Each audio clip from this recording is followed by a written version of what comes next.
नमस्कार दोस्तों, आप सभी का स्वागत है टुडे में। हम हिस्ट्री देख रहे थे। हिस्ट्री में मैं आपको बताया था इससे पहले वाले वीडियो में तीन पक्ष के बीच संघर्ष अर्थात त्रिपक्ष संघर्ष जो था राष्ट्रकूटों के बीच, पाल और प्रतिहार।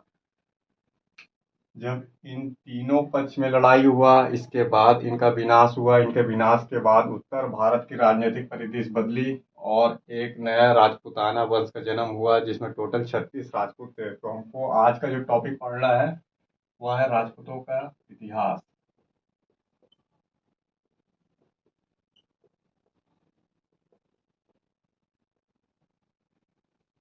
देखिए, सबसे पहले थोड़ा मैप में समझना जरूरी है, कौन कहाँ पे थे।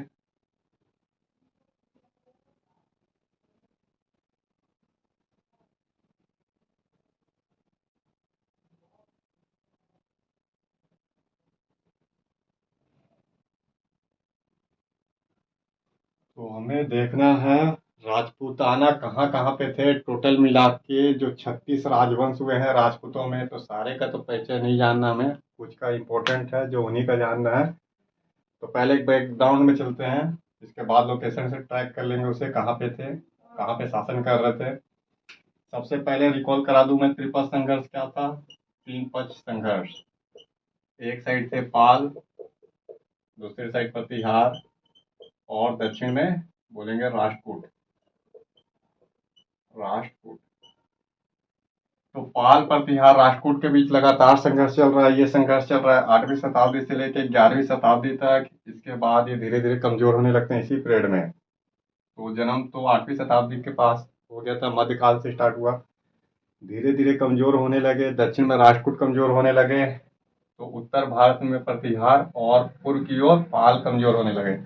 पाल का स्थान जो बंगाल में था, बाद में सेन राजवंश ने ले ली, जिसका आपको अलग से पढ़ना है, सेन राजवंश। तो पालों की जगह पूर्वी भारत में, इस पूरा भारत में आया सेन वंश। प्रतिहार जो था ये भी धीरे धीरे कमजोर हुआ। जो प्रतिहार था इसी से ही राजपूतों का उदय हुआ था। मेन जो राजपूत वंश का जन्म सेंटर है यही प्रतिहार राजवंश ही है। देखिए, जो प्रतिहार था इस क्षेत्र में बोलेंगे प्रतिहार, अर्थात जो मालवा और गुजरात वाला इलाका था, साथ में राजस्थान भी थे, तो प्रतिहार थे। प्रतिहार धीरे धीरे कमजोर हुए, और जो इस राजवंश के अन्य जो शासक हुए धीरे धीरे माइग्रेट हुए भारत के इंटरनल क्षेत्र की ओर, आंतरिक क्षेत्र की ओर, साथ साथ हिमालय क्षेत्र की ओर, और उन्होंने नए नए राजवंश की स्थापना की। तो राजपूत क्या थे? राजपूत अर्थात मतलब होता है राजा का पुत्र, लेकिन इतिहास में बोला जाता है एक समुदाय या कबीला। समुदाय या कबीला तो एक ऐसा समुदाय या कबीला लोगों का जो अपने आप को क्षत्र घोषित कर रहे हैं, और धीरे धीरे यह युद्ध कर रहे हैं, राज अधिकार प्राप्त कर रहे हैं, सत्ता प्राप्त कर रहे हैं, और एक पार्टिकुलर क्षेत्र में शासन कर रहे हैं। तो ये थे राजपूत। पहले एक बार मैप में देखिए कहाँ पे कौन था। जब प्रतिहार आपको समझ में आ जाता है कि प्रतिहार कन्नौज की गद्दी पे आसीन होते हैं, धीरे धीरे कमजोर हो जाते हैं राजपूतों से लड़ाई करते हुए, पालों से। सबसे पहले करिए गुजरात वाला इलाका, सोलंकी।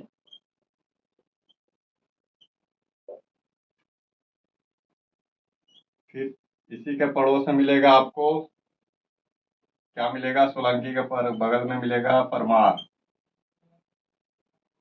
इसके ऊपर मिलेंगे चौहान।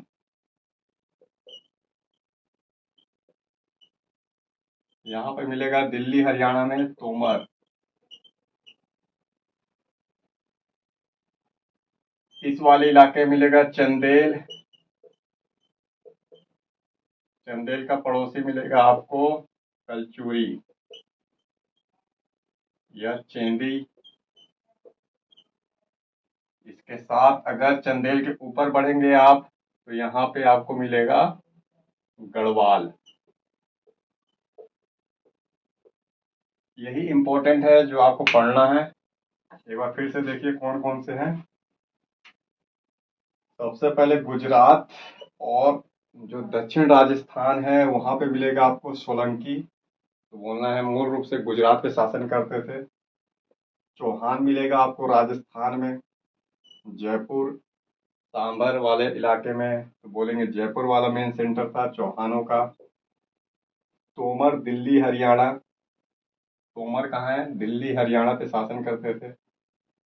जो सोलंकी है उनका पड़ोसी परमार है, नर्मदा नदी के उत्तर में, नर्मदा नदी है इसके उत्तर में है परमार, और नर्मदा नदी के दक्षिण में है कलचुरी। ये भी याद रखना है, एक तो नर्मदा नदी का दक्षिण है, एक नर्मदा नदी का उत्तर है। नर्मदा नदी के उत्तर में रह रहे हैं परमार, दक्षिण में रह रहे हैं कलचुरी। फिर जो बुंदेलखंड वाला इलाका है वह है चंदेलों का गढ़ था, चंदेल राजपूत। तो बुंदेलखंड बघेलखंड ये हो गया आपका कलचुरी। और गढ़वाल का है कन्नौज से लेके बनारस तक वाले इलाके में, अर्थात यूपी में है गढ़वाल। इनके संस्थापक कौन है तो उसको भी देखेंगे। और ये आपस में संघर्ष कर रहे हैं, सभी आपस में युद्धरत है। तोमरों का चौहानों से युद्ध हो रहा है, सोलंकी का परमार से, परमार का चौहानों से, कलचुरी का परमार से, मतलब सब आपस में संघर्षरत है। ऐसा नहीं है कि एक दूसरे से संघर्ष नहीं कर रहे हैं। बोला जाता है राजपूत जब तक रहे 36 राजपूत आपस में कभी एकजुट नहीं हो पाए और हमेशा युद्ध करते रहे। ये युद्ध प्रेमी थे, हमेशा युद्ध करना इनका बहादुरी था, ये बोले गुण था। तो हमेशा युद्ध करके अपना राज अभिषेक कराते थे और महान योद्धा की श्रेणी में आना चाहते थे। रिजल्ट ये है राजपूत हमेशा युद्ध करते रहे, कभी भी एकजुट नहीं हो पाए। इसी का लाभ जो गया था अरब अटैक पे, जो अरब आक्रमणकारी थे उनको पूरा लाभ गया।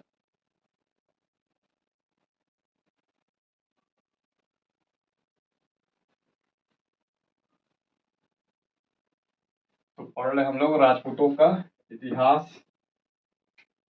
तो क्या मतलब है राजपूत का, बोलेंगे इतिहास में राजपूत का अर्थ होता है कबीला या समुदाय। कबीला या समुदाय जो इसके लोग हैं अपने को क्षत्रिय घोषित किए और किसी न किसी तरीके से अपने आप को क्षत्रिय बोलते थे, और क्षत्रिय थे अर्थात एक क्षेत्र में शासन करने वाले।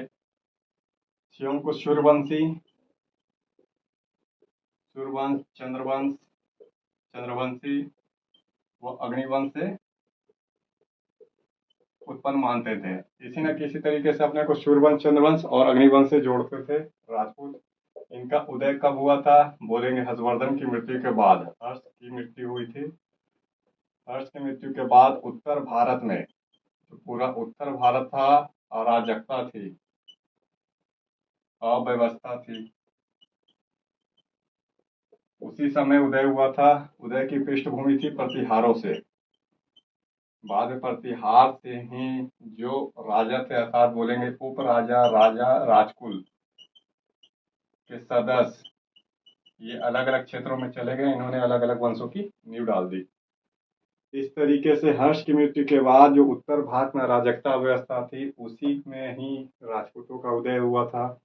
राजपूतों अपने आप को क्षेत्र घोषित किए, सूर्यवंश, चंद्रवंश, अग्निवंश से किसी न किसी तरीके से जोड़ते थे। अर्थात कुछ राजपूत सूर्यवंशी थे, कुछ चंद्रवंशी थे, कुछ अग्निवंश से उत्पन्न माने जाते थे। अब जो राजपूताना हुए हैं जैसे परमार, तो एक बार पहले देख लेते हैं राजपूत और उनके संस्थापक और क्षेत्र। मैप में तो आप देख चुके हैं, फिर भी एक बार देख लीजिए परमार कहाँ पे है। परमार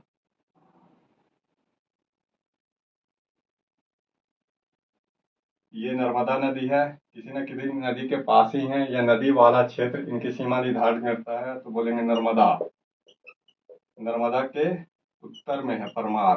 राजधानी क्या है एक साइड लिख लीजिएगा, राजधानी, राजधानी है धार, मध्य प्रदेश में, एमपी में।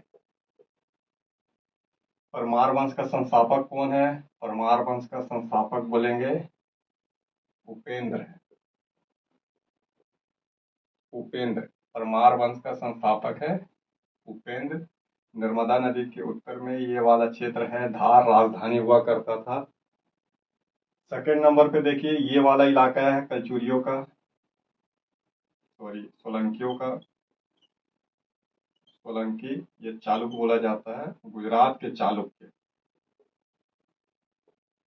तो गुजरात के चालुक्य, इसका संस्थापक कौन है? तो इसका संस्थापक है, बोलेंगे मूलराज। दो हो गए यहाँ। अगर ये दोनों पड़ोसी हैं, अगर सीमा टच नहीं हो रहा, सीमा टच कर लीजिए, युद्ध भी कर रहे हैं आपस में, तो सोलंकी राजपूत संस्थापक है मूलराज, राजधानी है अनहिल पाटन, गुजरात में है। कहाँ पे? बोलेंगे गुजरात में। लेकिन मुख्य रूप से सेंटर क्या था? Mount Abu, mount Abu, Rajasthan. राजस्थान की सबसे ऊंची चोटी है माउंट आबू, राजस्थान में। तो दो हो गए। एक मिलेगा आपको सेंटर भारत में, यहाँ पे चंदेल। संस्थापक कौन है चंदेल राजवंश का? बोलेंगे संस्थापक है नानुक। एक शब्द है नानुक।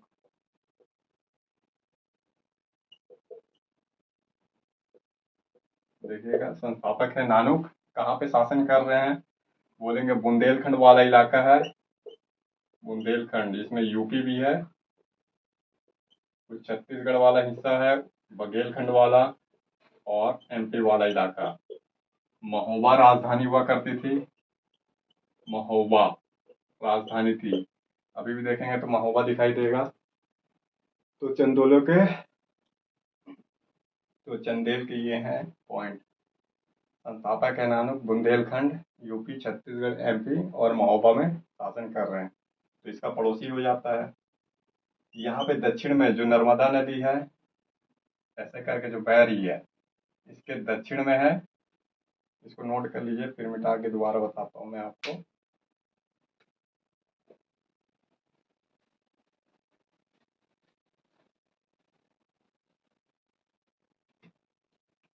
कलचुरी।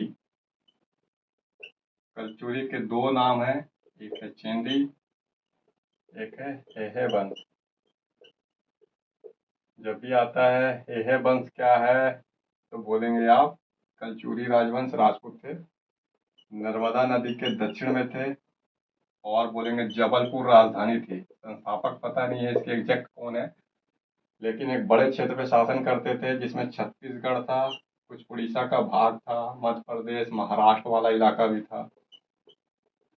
सभी राजपूताना में सबसे बड़ा इन्हीं का था, कलचुरियों का ही क्षेत्र था, जिसमें महाराष्ट्र का इलाका, यूपी, छत्तीसगढ़, करंट में कुछ उड़ीसा का हिस्सा, और एमपी, ये तो आ रहे हैं ऐसे करके। महिष्मती नर्मदा के पास ही था, राजधानी नर्मदा के पास है महिष्मती। महिष्मती नाम सुनते होंगे, महिष्मती किसी न किसी मूवी में। महिष्मती वो कहाँ है? नर्मदा के पास, उत्तराखंड में, जबलपुर। ये हो गया कलचुरी। एक है आपका उत्तर भारत में जो राजस्थान है, ऐसे करके ये वाला राजस्थान का उत्तर में जयपुर, सांभर, यहाँ पे मिलेगा चौहान। चौहान राजपूत, इसी के महान शासक हुए थे पृथ्वीराज चौहान, पृथ्वीराज चौहान थर्ड। तो चौहान राजस्थान में शासन करते थे, जयपुर इनका सेंटर था। इनकी कई शाखाएं थी चौहान की, सिर्फ ऐसा नहीं है कि जयपुर था, जयपुर के साथ सांभर भी था। जो चौहान है, इसका संस्थापक कौन है? तो चौहान वंश का संस्थापक आप लिख लीजिए वासुदेव है। चौहान वंश के संस्थापक हैं वासुदेव। 6ठी शताब्दी ईस्वी में इन्होंने नींव डाल दिया था चौहानों का। एक बचड़ा है गढ़वाल।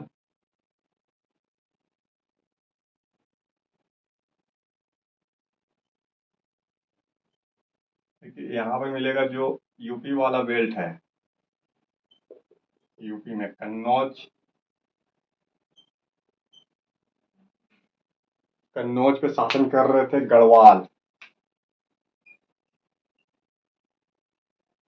गढ़वाल। तो ये यूपी और बिहार, पूर्वी बिहार तक में, सॉरी पश्चिम बिहार तक में शासन करते थे। जिसमें बोलेंगे पूरा उत्तर प्रदेश था, इस पे शासन कर रहे थे आपका गढ़वाल।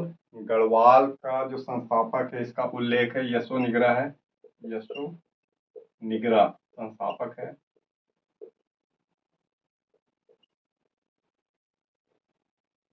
आज करंट में जो गढ़वाल है वह उत्तराखंड में मिलेगा। फिलहाल जो गढ़वाल राजवंश था, राजपूताना था, एक हिस्सा था राजपूतों का। यशो निगरा संस्थापक है, यूपी बिहार में शासन कर रहे हैं। कन्नौज पहली राजधानी थी, दूसरी राजधानी बनारस थी। पहला एक राजधानी, दूसरी राजधानी थी बनारस। एक है तोमर, और भी सिसोदिया भी है। तोमर, तो ये तोमर क्या है, दिल्ली और हरियाणा में शासन कर रहे हैं तोमर। अनंतपाल तोमर ने दिल्ली की नींव भी रखी थी। फिलहाल इतना डिटेल में हमको नहीं चलना है, थोड़ा थोड़ा देखना है फैक्ट। ये सब राजपूत आपस में लड़ रहे हैं, इनमें यूनिटी नहीं था, एकता की कमी थी। एकता की कमी होने के कारण क्या क्या हुआ, तो थोड़ा फैक्ट देख लेते हैं। पूरा उत्तर भारत दिखाई दे रहा है, दक्षिण भारत में अलग अलग राजवंश है, तो दक्षिण भारत बाद में पढ़ेंगे। जो उत्तर भारत है, उत्तर भारत में राजपूत हैं अलग अलग। टोटल मिला के कितने राजपूताना हुए, 36 राजपूत वंश थे। ये किससे युद्ध कर रहे हैं बोलेंगे, आपस में युद्ध कर रहे हैं, आपस में युद्ध हो रहा है इनका। अर्थात आपस में क्या कर रहे हैं, युद्ध कर रहे हैं ये।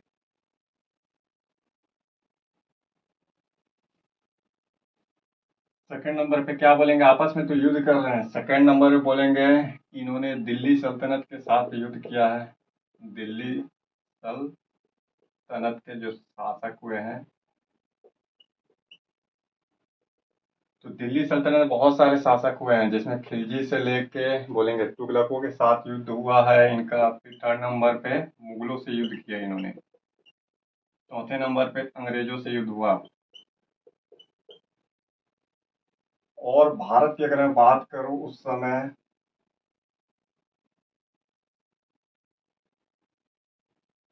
देखिए भारत क्या था उस समय, उत्तर पश्चिम से अटैक हो रहे थे, अरब अटैक, बोलेंगे अरब आक्रमण हो रहा था। अरबों का उत्तर भारत से 8वीं शताब्दी में आक्रमण हुआ। उस समय राजपूत उपस्थित थे, लगातार युद्ध कर रहे थे। राजस्थान के बॉर्डर पे कहीं ना कहीं राजपूत रोक रहे थे, अरब अटैक को सुरक्षित कर रहे थे भारत को। तो इसमें कौन कौन से अरब आक्रमणकारी हुए जो भारत के अंदर की ओर अटैक कर रहे थे और सक्सेस भी हुए अंत में। तो पहले आक्रमणकारी देखिए, एक समय था कि ये पूरा इलाका जो है उत्तर पश्चिम भारत, ये भी राजपूतों के अंदर में आता था। तो लिस्ट है, सबसे पहले बोलेंगे मोहम्मद। अरब अटैक में, अरब आक्रमणकारी में सबसे पहले उत्तर पश्चिम भारत से अटैक हो रहा है सिंध पे। मोहम्मद बिन कासिम, 8वीं शताब्दी में इसने अटैक किया।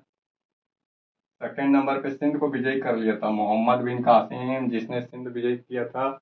और अंतिम हिंदू राजा था दाहिर। कभी कभी पूछ लेता है अंतिम हिंदू राजा कौन था सिंध का, तो बोलेंगे दाहिर। इसके बाद 1025 की बात है, अर्थात 11वीं शताब्दी बोलेंगे। 11वीं शताब्दी की बात है। मोहम्मद बिन कासिम का मोहम्मद गजनी, गजनवी, जिसने सोमनाथ मंदिर पर अटैक किया था। सोमनाथ मंदिर को तोड़ा भी था, बहुत सारा धन भी लूट के ले गया था। बार बार सोमनाथ मंदिर पर अटैक किया था। कहाँ है सोमनाथ मंदिर, गुजरात में। थर्ड नंबर पे 1191-92 की बात है, मोहम्मद गौरी ने अटैक किया। ये महमूद है कि मोहम्मद है, महमूद, महमूद गजनी, मोहम्मद गौरी। तीनों देख लीजिए एक बार लाइन से। 8वीं शताब्दी से अटैक लगातार कंटिन्यू हो रहे हैं, था 300 सालों से अटैक रोक रहे थे राजपूता।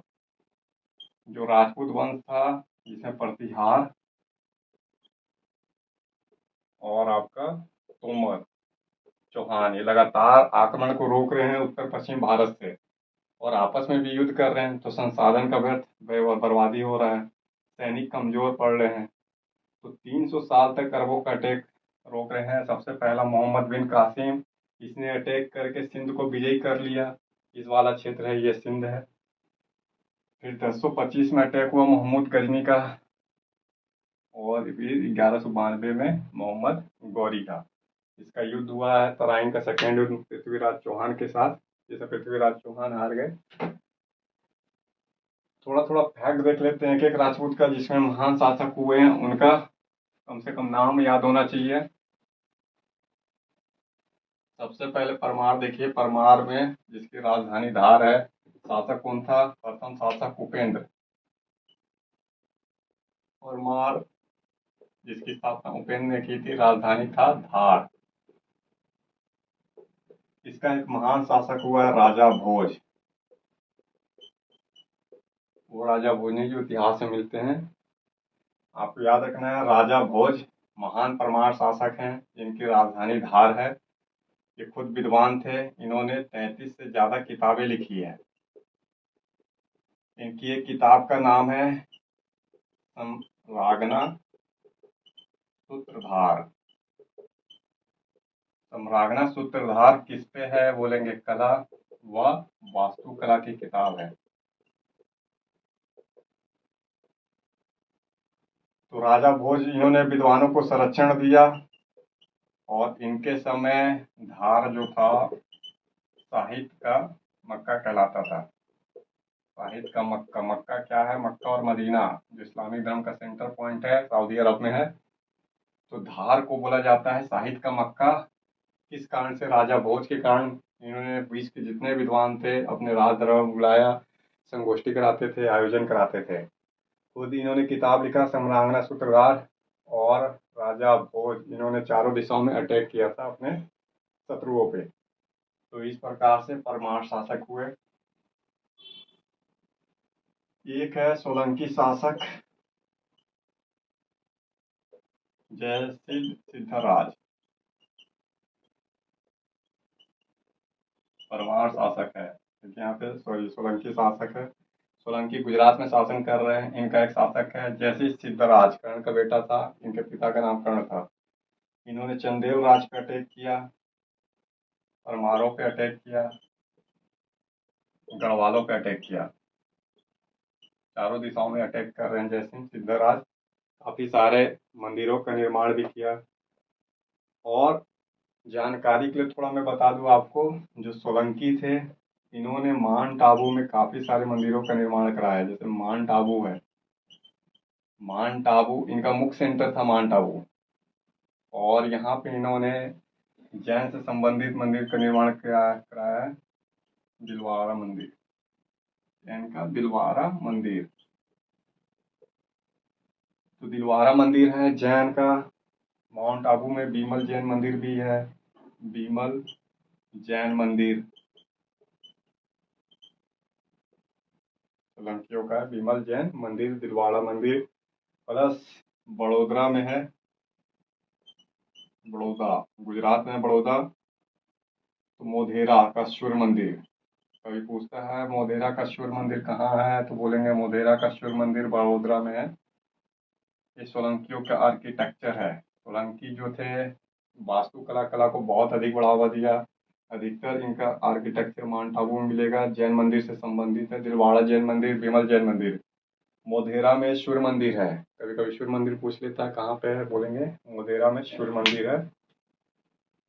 और राजा भोज ने धार में एक बनवाया था मंदिर, वो था सरस्वती मंदिर।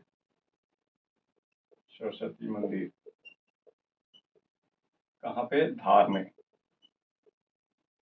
ये बनवाया राजा भोज ने। जब राजपूत आए तो राजपूतों ने बड़े बड़े किलों का निर्माण किया था शत्रुओं से बचाव के लिए। किलों का निर्माण, शहरों का निर्माण, नए नए शहर बसाए, शहर बसे। किले बंद शहर थे, किले बंद शहर जैसे अजमेर, बूंदी, रणथंबोर, उदयपुर, अगर आप जाएंगे राजस्थान में आपको बहुत सारे किले दिखेंगे। ग्वालियर में भी दिखेगा ग्वालियर का किला। अगर आप चले जाएंगे चंदेल राजवंश में तो वहाँ पे आपको मिलेंगे बहुत सारे किले। तो किलों का निर्माण करते थे, इसी के अंदर में शहर बसे होते थे। किला चारों साइड से सुरक्षित था, बड़े बड़े पत्थरों से बनाए गए थे। अंदर जो था किले के सब व्यवस्था होती थी, लोग सुरक्षित थे। तो किले बंद शहर क्यों? क्योंकि मुस्लिम अटैक हो रहे थे उस समय, और साथ साथ एक राजपूत दूसरे राजपूत भी अटैक कर रहा था, तो सुरक्षा के लिए किले बंद शहरों का निर्माण हुआ। और वह किला आज भी मिलते हैं, जस के तस है। 500 साल से अधिक के इतिहास में काफी सारे भूकंप आए, उसके बाद भी सुरक्षित है। तो इनकी आर्किटेक्चर तो अद्भुत थी, वास्तुकला का ऐसा नमूना कि जल्दी दिखाई नहीं देता है। फिलहाल परमार है, सोलंकी हो गए। थोड़ा सा ब्रीफ में ही हम देखेंगे, जैसे मोढेरा का सूर्य मंदिर नोट करना है आपको। माउंट आबू में दिलवाड़ा का जैन मंदिर, विमल जैन मंदिर एक देख लीजिए आप। चौहानों के बारे में थोड़ा सा,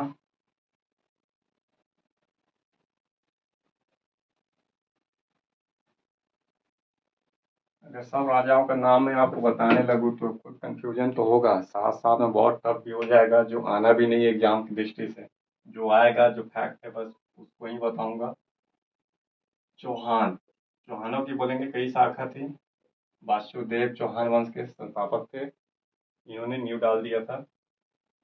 तो चौहान राजस्थान में शासन कर रहे थे, और बोलेंगे इसका एक शासक था, क्या नाम था? पृथ्वी राज चौहान थर्ड।